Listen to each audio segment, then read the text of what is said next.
धर्मेन्द्र मास्टरलाई चाहिँ बधाई छ भर्खरै छुटेर आउनु। यति थोरै जेल बसेर छुट्न पाएको हुन्थ्यो अब।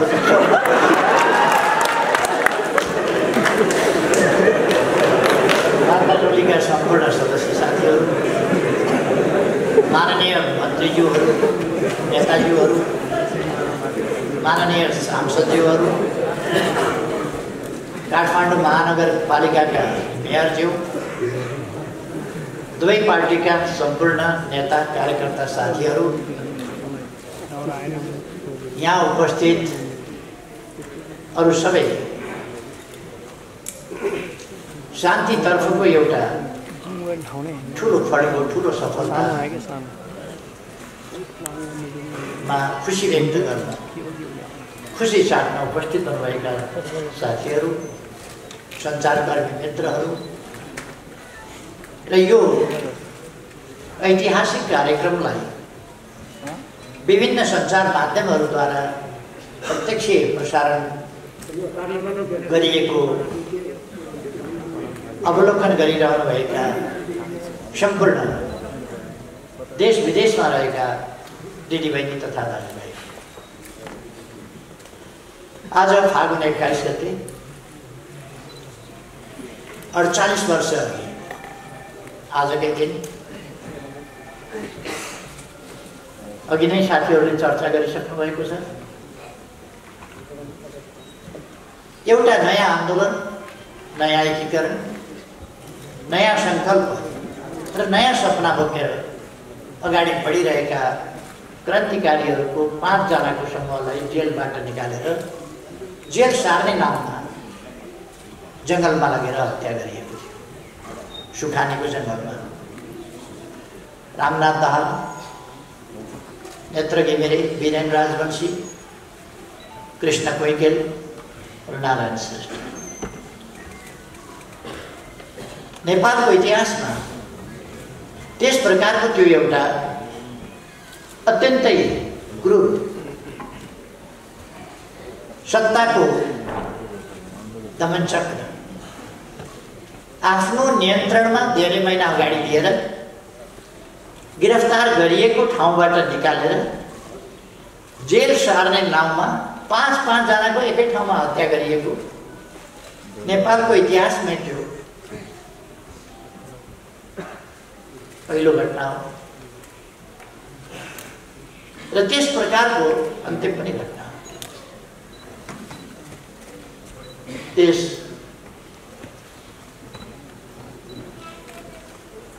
अपराधपूर्ण घटनामा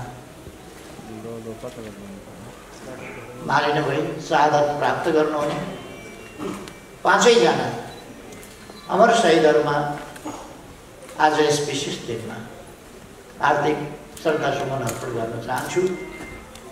सबै न्यायप्रेमी जनताको तर्फबाट, परिवर्तन प्रेमी जनताको तर्फबाट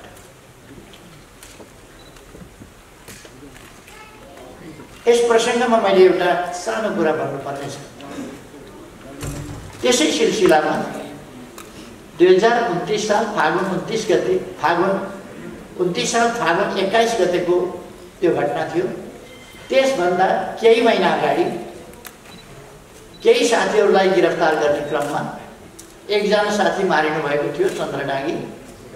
शहीद विधिवत राज्यले शहीद घोषणा गर्ने कुरामा उहाँको नाम छुटेको थियो र केही दिन अगाडि मात्रै नेपाल सरकारले उहाँलाई विधिवत शहीद घोषणा गरेको छ।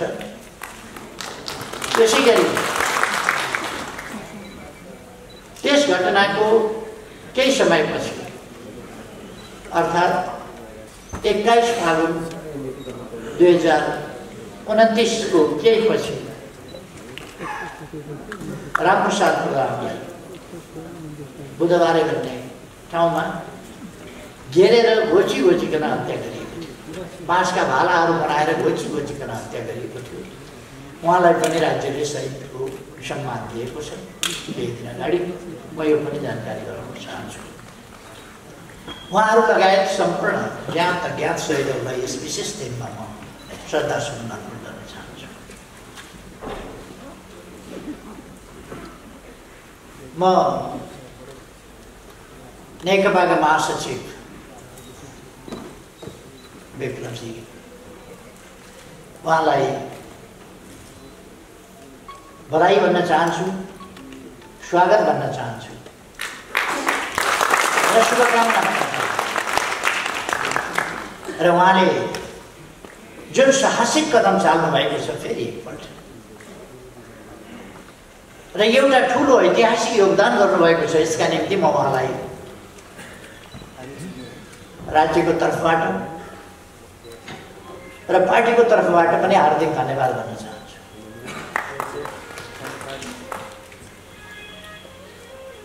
नेपाली जनताले, नेपाली समाजले, नेपाल राष्ट्रले सम्पूर्ण शान्ति खोजेको छ।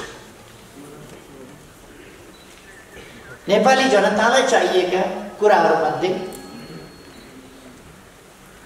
राष्ट्रियताको रक्षा, स्वाधीनताको रक्षा र सही प्रयोग, राष्ट्रिय अखण्डताको रक्षा, राष्ट्रिय हितहरूको रक्षा, लोकतन्त्रको प्राप्ति, रक्षा र त्यसको सुदृढीकरण एवं प्रयोग, सामाजिक न्याय र समानता, अधिकारसम्म पुग्ने अवसरहरूको प्राप्ति, नेपाली जनताले चाहेको त्यत्तिकै महत्त्वपूर्ण कुरा शान्ति, अर्थात् निर्भय वातावरणमा शान्तिपूर्ण ढङ्गले बाँच्न पाउने सबैको अधिकार, सबैको जीवनको रक्षाको अधिकार, त्यो कुरा प्राप्त गर्ने चाहना या शान्तिपूर्ण समाजको चाहना, नेपाली जनताको चाहना। सुशासन होस् देशमा, भ्रष्टाचारको अन्त्य होस्, विकासका प्रयासहरू योजनाबद्ध ढङ्गले गतिशील ढङ्गले अगाडि बढुन्, नेपाली जनताको चाहना त्यही हो। र हामी सबैले देखेको सपना, हामी सबैको साझा राष्ट्रिय आकांक्षा समृद्ध नेपाल, सुखी नेपाल। यो समृद्ध नेपाल बनाउनका लागि शान्तिपूर्ण वातावरण चाहिन्छ, लोकतान्त्रिक प्रणाली चाहिन्छ, जनता अधिकार सम्पन्न भएर जनताले हक अधिकार र अवसरहरू प्राप्त गरेर सचेत, सङ्गठित, सुदृढ जनशक्ति गतिशील ढङ्गले राष्ट्र निर्माणको बाटोमा अगाडि बढ्ने वातावरण चाहिन्छ। यिनै चिजहरू प्राप्ति गर्ने सन्दर्भमा, यो वातावरण प्राप्त गर्ने सन्दर्भमा आज एउटा ऐतिहासिक काम भएको छ। अन्तिम किस्तामा नेपाल शान्तिपूर्ण युगमा प्रवेश गरेको छ।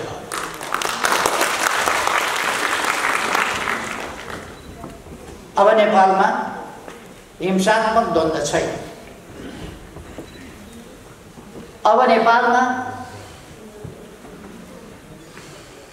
हिंसात्मक बाटो र हिंसात्मक आन्दोलनको कार्यदिशा कसैले पनि अवलम्बन गरिरहेको छैन।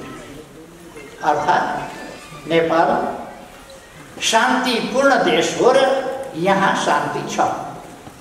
आजको निष्कर्षको ठुलो उपलब्धि, आजको कामको ठुलो उपलब्धि त्यही हो। अब नेपालमा द्वन्द्व छैन, हिंसात्मक द्वन्द्व छैन र शान्ति छ। केही दिन अगाडि मात्रै शान्तिको प्यारामिटरमा नेपाल संयुक्त राष्ट्र सङ्घीय मूल्याङ्कनमा नेपाल केही दिन अगाडि मात्रै धेरै विकास गरेर अगाडि बढेको थियो र धेरै देशहरूभन्दा, अमेरिका, चीन, पाकिस्तान, भारत, श्रीलङ्का आदि देशहरूभन्दा शान्तिको मापदण्डमा नेपाल धेरै अगाडि बढेको थियो। त्यो तथ्याङ्क आएको थियो। भरे बेलुका संयुक्त राष्ट्र सङ्घले मूल्याङ्कन गर्ने हो भने कसरी गर्दा जान्छ? यसअघि नै नेपालको शान्तिको स्थिति त्यसको प्यारामिटर धेरै माथि थियो भने अबको प्यारामिटर के होला? अब धेरै माथि पुगेको छ। यसका लागि म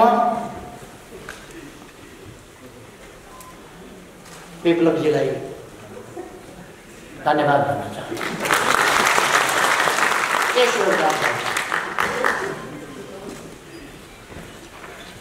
उहाँले एउटा कदमबाट नेपाली जनताको मन धेरै जित्नु भएको छ।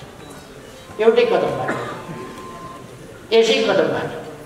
र यो साहसिक कदम हो। जोसुकैले एउटा कार्यदिशा, एउटा बाटो समातेर हिँडिरहेको ठाउँमा कार्यकर्तालाई मोड्न सक्दैन, फेल हुन्छन् त्यसमा। तर उहाँ त्यसमा सफलतापूर्वक यो फोर्स ल्यान्डिङ होइन, क्र्यास ल्यान्डिङ पनि होइन, यो सेफ ल्यान्डिङ बहुतै राम्रो ढङ्गले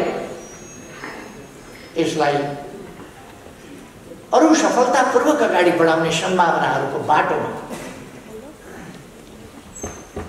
सपनाहरूलाई पुरा गर्ने अझ प्रबल सम्भावनाहरूको बाटोमा उहाँले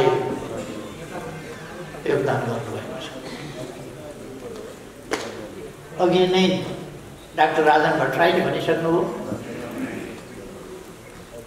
एक दिन अगाडि हिजो अस्तिको दिन रातारात भनेको मैले पढेको थिएँ।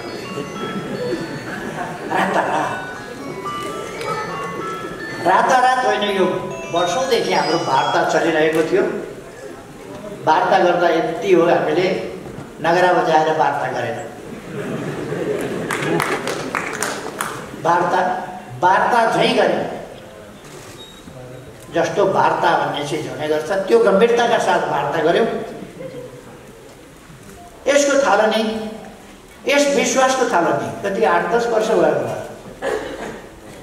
विप्लवजी र म भेटेर गम्भीर कुरा गरेका थियौँ। हामीले केही घन्टा नै कुरा गरेका थियौँ, बहुतै गम्भीरताका साथ नेपालको राजनीतिको सम्बन्धमा। र मेरो उहाँप्रतिको विश्वास र उहाँको म प्रतिको विश्वास सायद त्यसै समयदेखि, त्यसै वार्तादेखि एउटा जग मजबुत हुँदै आएको थियो। र त्यो आज आइपुगेर यस ठाउँमा पुगेको छ। वार्ताको बेहोरा तपाईँहरूले सुन्नु, छोटो छ। 3टा पदा काफी हो। अष्टादश पुराणेषु व्यासस्य वचनं द्वयम्। 18 पुराणमा व्यासले के भन्यो भन्दा 2टा कुरा भने। 18 पुराणको निष्कर्ष 2टा कुरामा व्यासले भने। परोपकार पुण्याय पापाय परपीडनम्। धेरै वार्ताहरूको निष्कर्ष, धेरै कुराहरूको निष्कर्ष त्यति छोटा 3वटा पदाले भन्छ।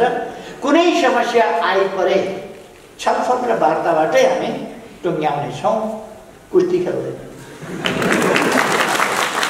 छलफल र वार्ताबाटै एउटा निष्कर्ष। उहाँहरूले शान्तिपूर्ण बाटोबाट आफ्ना विचारहरू कार्यान्वयन गर्नुहुनेछ। उहाँहरूको नेपाल कम्युनिस्ट पार्टी आफ्नै पार्टी छ, त्यसले गतिविधि गर्छ, त्यसले सङ्गठन गर्छ, शान्तिपूर्ण ढङ्गले गर्छ। दोस्रो कुरा, शान्तिपूर्ण ढङ्गले गर्ने भइसकेपछि उहाँका नेता कार्यकर्ताहरू प्रक्रिया पुरा गरेर हामी मिलाएर छोड्ने क्रम अगाडि बढाउँछौँ र छोड्छौँ। मुद्दा मामिलाहरू छन् भने त्यसलाई अन्त्य गरिन्छ। धर्मेन्द्रजी भर्खर छुटेर आउनुहोस्। छुट्ने सिलसिला त सुरु भइसक्यो, छुटिसक्नु, सहभागी भइसक्नुभयो नेता, अरू पनि छुट्छ।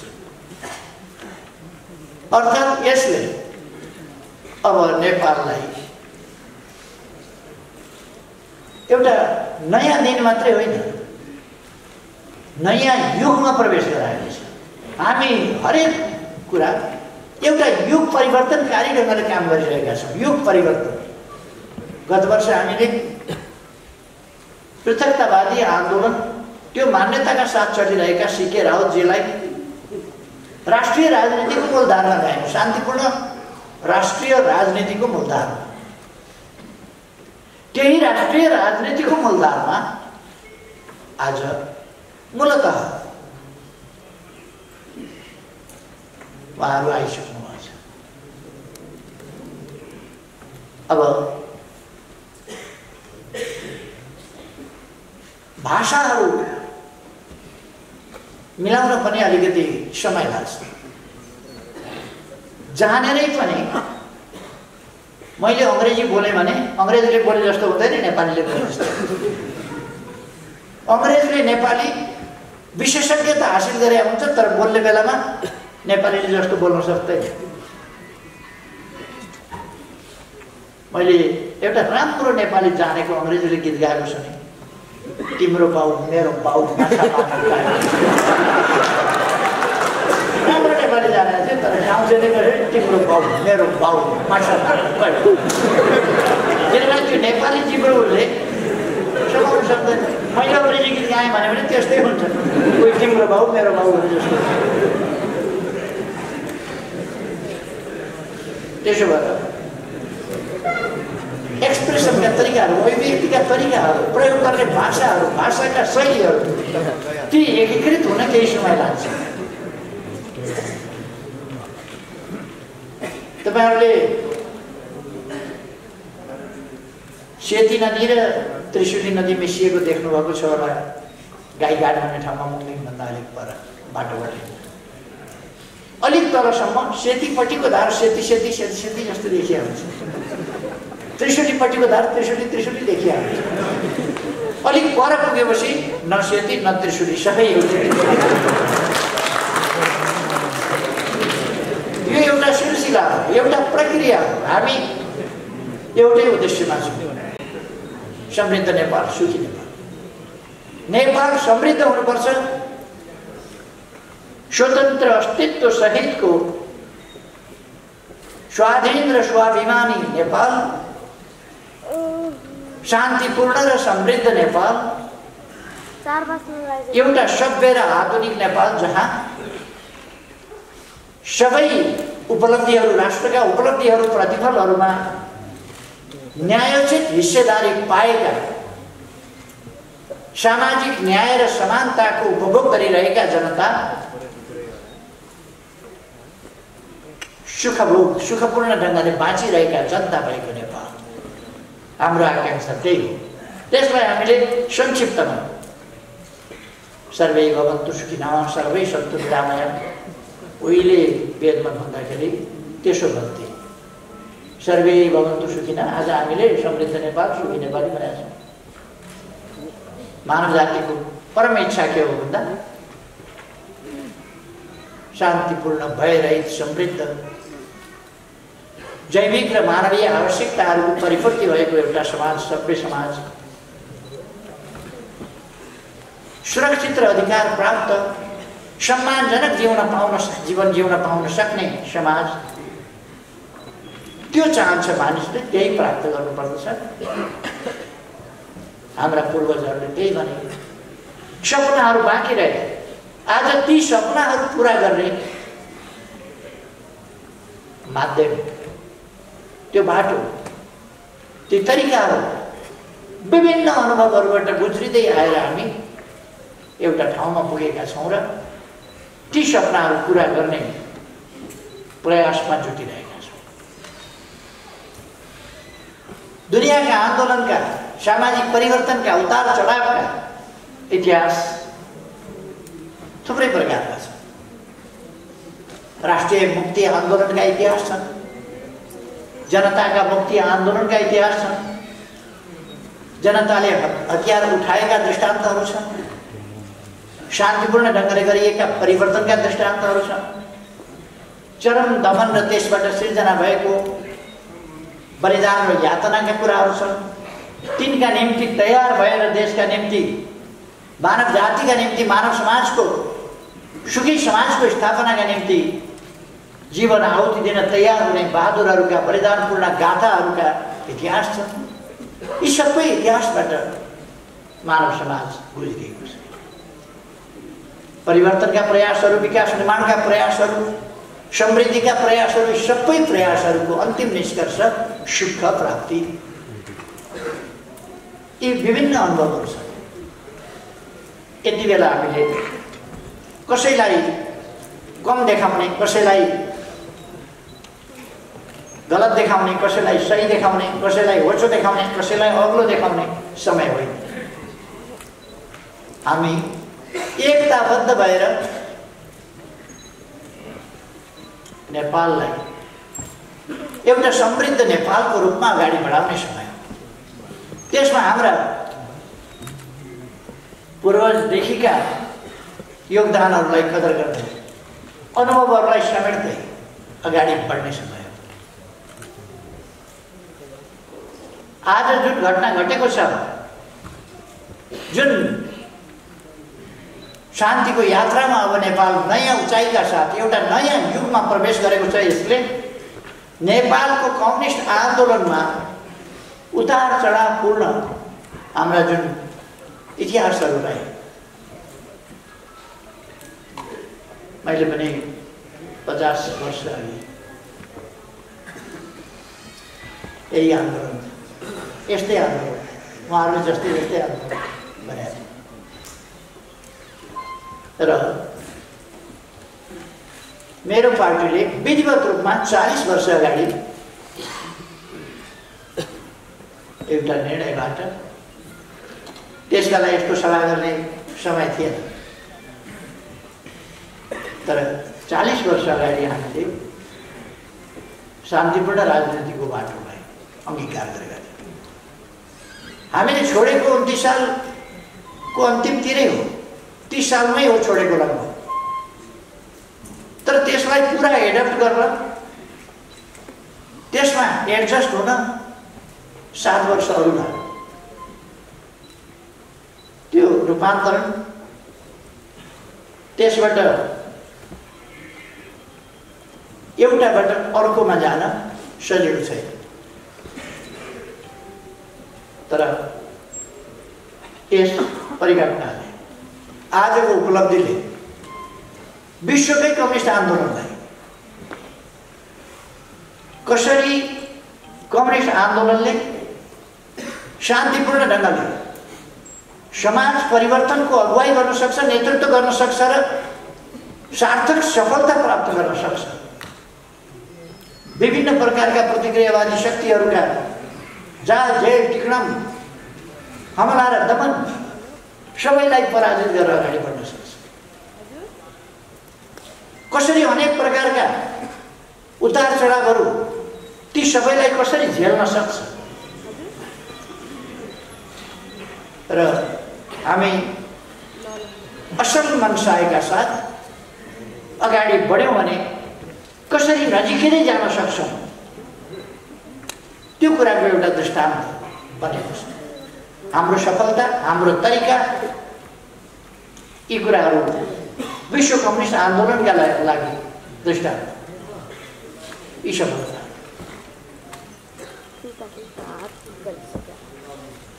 अब केही मान्छेहरू बर्बादै पार्न खोज्छन् देशलाई, त्यो उनीहरूको कुरा हो। बर्बादै पार्न खोज्छन् भने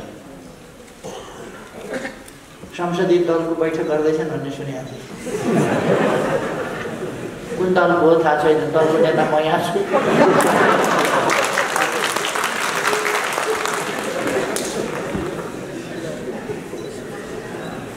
उहाँहरू लाग्नुभएको छ मरि बैठेर।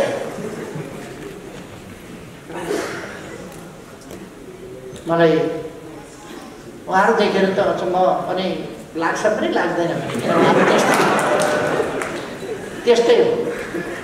त्यस कारण अचम्म पनि लाग्दैन। अचम्म के लाग्छ भने यति साह्रो, यति नग्नता पुगेको हद, आफ्नो 2/3 फोडेर छोड्ने, भाँडेर छोड्ने, भत्काएर छोड्ने, आफ्नो प्रधानमन्त्री हटाएर छोड्ने, किस्तीमा प्रधानमन्त्री लिएर खाइदिनुहोस्, अन्त प्रधानमन्त्री खाइदिनुहोस् भन्दै जाने, लिइदिनुहोस् न प्रधानमन्त्री, हामी बनाउँछौँ नि तपाईँलाई, लिइदिनुहोस् न प्रधानमन्त्री। आफ्नो 2/3 को जाने अनि हामी छौँ नि तपाईँका पछाडि लाग्ने भन्ने, नाविक हुन छोड्ने, हेल्म्सम्यान हुन छोड्ने, पछाडि लाग्ने, नेतृत्व गर्न छोड्ने, नेतृत्व गरिदिएर सम्झना। कुन आइडियोलोजीभित्र पर्छ मलाई थाहा छैन, मैले पढेको मार्क्सवादमा यो पर्दैन। मार्क्सवादका ठुला गफ गरेर सुन्छु म, त्यो मार्क्सवादको कुरा बेग्लै। एउटा अलिकति भ्रम छर्न खोजिएको छ, हामीले प्रधानमन्त्रीको यसलाई प्रस्ताव राख्यौँ उसलाई प्रस्ताव राख्यौँ भनेर हामी कसैलाई पनि प्रधानमन्त्रीको प्रस्ताव अनुचित ढङ्गले राख्नेवाला छैन। हामी प्रधानमन्त्रीको प्रस्ताव कसैलाई राखेका पनि छैन, राख्दैनौँ।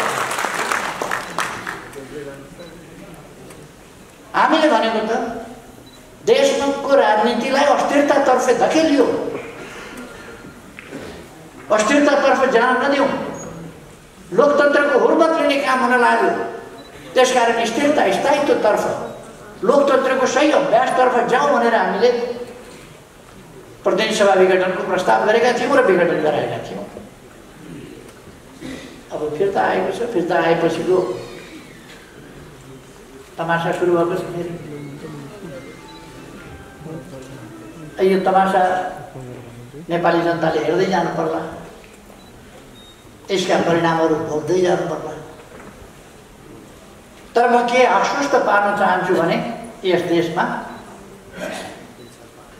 हाम्रो पार्टी पनि छ, हाम्रो पार्टी पनि छ। अहिले सरकार ढाल्ने बहुतै गम्भीर प्रयास, उद्यमको प्रयास भइरहेको छ सरकार ढाल्ने। यो त 73 सालमा पनि ढालेको थियो नि एकपल्ट सरकार। मैले त्यस बेला भनेको थिएँ, हामी जसकेलाबाट होइन, झ्यालबाट छिरेर होइन, भेन्टिलेसनबाट छिरेर होइन, हामी मूल सडकबाट, मूल ढोकाबाट छिरेर फेरि सरकारमा आउँछौँ निर्वाचनको माध्यमबाट, नभन्दै 74 को निर्वाचनको माध्यमबाट, निर्वाचनको बाटोबाट, हाइवेबाट हिँडेर सिंहदरबारको मूल गेटको ढोका खोलेर हामी भित्र पस्यौँ। हाम्रो आदत के छ भने अध्यक्ष हुनु पर्यो भने महाधिवेशनमा लडेरै हुने, ब्याङ्केटमा मान्छे बोलाएर त्यहाँ म महासचिव भएँ, अध्यक्ष भएँ, त्यो तरिकाहरू। प्रधानमन्त्री हुनु पर्यो भने निर्वाचनको माध्यमबाट चुनिएर छानिएर जनताको प्रतिनिधिको हैसियतले, जहाँ टिक्रमको प्रतिनिधि पात्रको हैसियतले होइन, त्यस हैसियतले हामी फर्किन्छौँ। त्यसैले केही मान्छेले कम्युनिस्ट आन्दोलनको बदनाम गरे पनि कम्युनिस्ट आन्दोलन बदनाम हुने स्थितिमा छैन। यसका योगदानहरू यसले विकासका काम जसरी गरेका छ त्यस हिसाबले अहिलेको सरकार बिल्कुल सफल सरकार, विकासका काममा, निर्माणका काम। केही विकास विरोधी तत्त्वहरूले त्यहाँ वितरणा मचाउने, ढुङ्गामुढा गर्नेदेखि लिएर कार्यक्रम भाँड्ने, विकासको निम्ति त्यो औद्योगिक क्षेत्रको स्थापना हुन नदिने प्रयासहरू गरे थियो रूपन्देही। तर विकासका कामहरू अगाडि बढेका छन्, तीव्र गतिले अगाडि बढेका छन्। म आज त्यस सन्दर्भमा जान चाहन्छु, त्यतापट्टि जान चाहन्छु। हाम्रो राष्ट्र निर्माणको अभियान, विकासको अभियान, सुशासनको अभियान, भ्रष्टाचार विरुद्धको अभियान कति सफल र सशक्त ढङ्गले हरेक क्षेत्रमा अगाडि बढेको छ भन्ने कुरा शान्तितर्फको हाम्रो अभियानको, हाम्रो यात्राको यस सफलताले पनि देखाउँछ। मैले अघि नै भने नेपाल एउटा शान्तिको नयाँ युगमा प्रवेश गरेको छ। त्यसका निम्ति म नेपाल कम्युनिस्ट पार्टी सरकारलाई धेरै धेरै धन्यवाद भन्न चाहन्छु र त्यसका महासचिव नेता विक्रम चामलिङ उहाँलाई धेरै धेरै धन्यवाद भन्न चाहन्छु। यस खुला परिवेशमा र शान्तिपूर्ण राजनीतिको यस राष्ट्रिय राजनीतिको मूलधार उहाँलाई स्वागत गर्न चाहन्छु। मलाई विश्वास छ यस राजनीतिमा पौडी खेल्न विप्लवलाई आउँछ।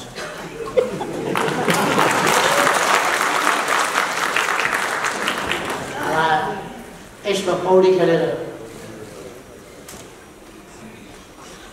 सफलताका साथ अगाडि बढ्नुहुनेछ मैले विश्वास लिएको छु र मैले सुरुमा पनि भने म उहाँलाई हार्दिक शुभकामना भन्न चाहन्छु सफलताका लागि। उहाँको यो नयाँ कार्यदिशा